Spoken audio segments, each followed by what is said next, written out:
मैं आज प्रधानमंत्री जी को भी कहना चाहता हूँ कि आप मुझको फंसाना चाहते हैं, फर्जी तरीके से फंसा लीजिए।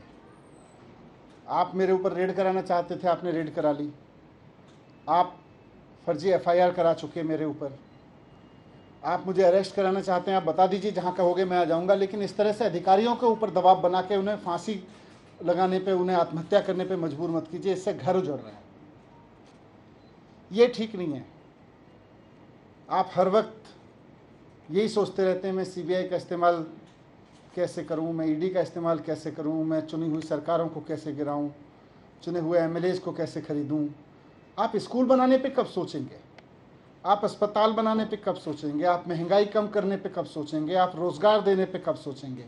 आप केवल यही सोचते रहते हैं कि कैसे सीबीआई पे दबाव बना के चुनी हुई सरकार को गिराऊं विपक्ष की, कैसे चुने हुए एमएलएज को खरीद लूँ विपक्ष के। मैं आज आपके सामने इस घटना से मैं बहुत आहत हूँ और मैं आपके सामने प्रधानमंत्री जी से 3 प्रश्न पूछना चाहता हूँ। जो सीबीआई के अधिकारी ने सुसाइड किया, जिसके ऊपर बहुत दबाव था कि वो मेरे खिलाफ पूरे के पूरे केस को लीगली साउंड बनाए और उनको आत्महत्या करनी पड़ी जितेंद्र कुमार जी को, उसके सिलसिले में मैं प्रधानमंत्री जी से 3 सवाल पूछना चाहता हूँ कि अधिकारियों पे इतना दबाव क्यों बनाया जा रहा है कि वो आत्महत्या करने जैसा कदम उठाने पे मजबूर हों। आप अपने राजनीतिक विरोधियों को कुचलने के लिए अपनी ही सरकार के अधिकारियों को और कितना टॉर्चर करोगे? दूसरा सवाल है मेरा कि क्या अब भारत की केंद्र सरकार का काम केवल ऑपरेशन लोटस चलाना रह गया है? जिस तरह से राज्यपालों से, उपराज्यपालों से दबाव डाल के उनसे उल्टे सीधे काम कराए जा रहे हैं, जिस तरह से सीबीआई पे दबाव डाल के, ईडी पे दबाव डाल के उल्टे सीधे काम कराए जा रहे हैं, तो क्या अब केंद्र सरकार का काम केवल ऑपरेशन लोटस चलाना रह गया है? ये मेरा दूसरा सवाल है प्रधानमंत्री जी से।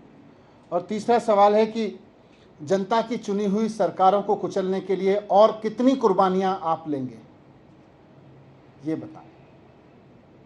ये बहुत दुखद घटना है। विपक्षी सरकारों को कुचलने के लिए सीबीआई के ऊपर इतना दबाव कि अधिकारियों को सुसाइड करने पे मजबूर होना पड़े, ये इस देश में पहले कभी नहीं हुआ।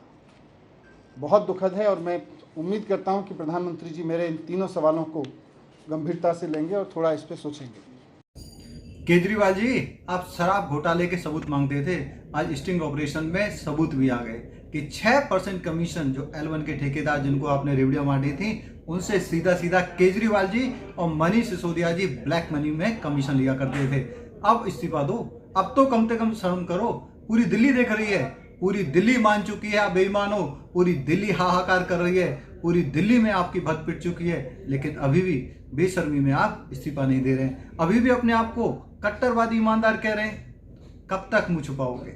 इस्तीफा दो और जो चोरी की है उस पैसे को वापस करो।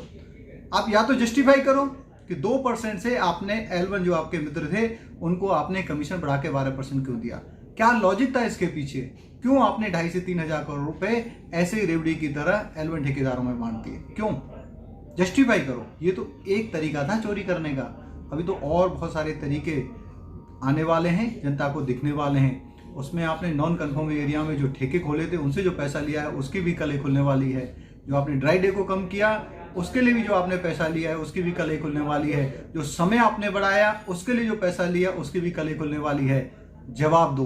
जब जवाब की बात आती है तो इधर उधर की बात कर दे। आज तो आपने बेशर्मी की हद पार कर दी।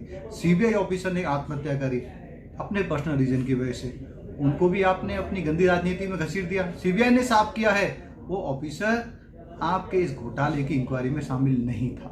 शर्म आनी चाहिए आपको केजरीवाल जी, शर्म आनी चाहिए केजरीवाल जी।